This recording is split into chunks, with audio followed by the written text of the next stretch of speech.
आपके क्षेत्र में आना हुआ और क्या डिमांड आपका?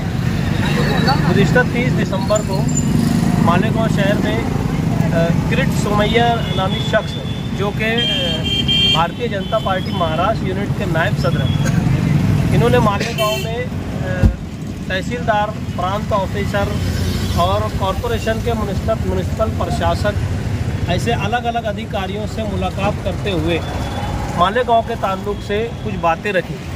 उन बातों में उन्होंने ये बताया कि मालेगांव के अंदर बांग्लादेशियों को यहाँ पर और रोहिंग्यास को जो रोहिंग्या के लोग हैं उनको यहाँ पर बसाने का काम किया जा रहा है। कॉरपोरेशन उनको गलत ढंग से यहाँ पर बसा रही है और जन्म दाखिले इशू कर रही है।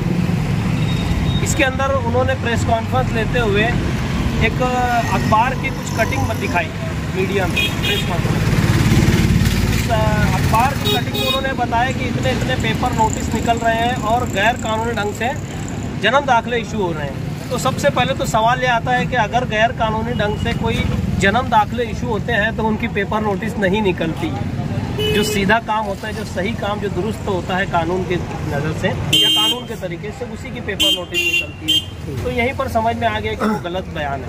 दूसरा, मीडिया के लोगों ने उनसे सवाल किया कि आप 2-3 साल का रिकॉर्ड निकालेंगे, तो उन्होंने कहा नहीं, हम सिर्फ 1 महीने का ही चेक करेंगे। तो ये 1 महीने का चेक करेंगे जुमले में कहीं ना कहीं एक साजिश की बू आती है।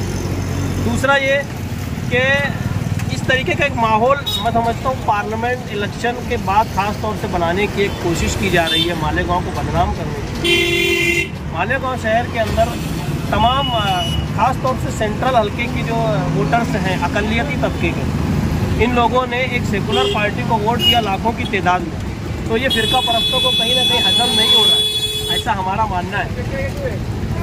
आज हम देख रहे हैं कि जिस ताल्लुक से बयानबाजी माजी में भी हुई और अभी भी हुई, नीतीश राणे को ले लीजिए या किरीट सोमैया को ले लीजिए। अभी फिलहाल करंट में नीतीश राणे ने बयान दिया कि राहुल गांधी और सोनिया गांधी को वोट देने वाले देशद्रोह हैं या ये राष्ट्र हित में दुरुस्त नहीं है।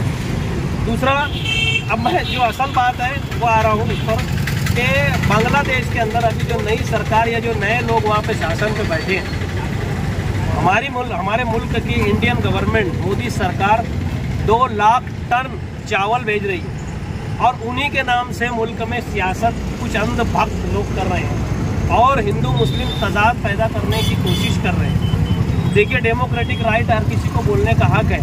इसका मतलब ये नहीं कि किसी के ऊपर कोई भी इल्ज़ाम लगा दिया जाए। जिस तरीके से मालेगांव को बदनाम करने की कोशिश की जा रही है, बिना सबूतों के सिर्फ बयानबाजी दी जा रही है। हमने निवेदन के अंदर पुलिस प्रशासन से डिमांड की है कि अगर किसी के पास कोई एविडेंस है तो वो आके एनसी नोन करे, गुना दाखिल करे और पुलिस उसकी जांच करे, ना कि मुसलमानों को और इस शहर को बदनाम करने की कोशिश की जाए। हमने डिमांड की है कि अगर उनके पास ऐसा एविडेंस है तो उसको प्रोड्यूस करें।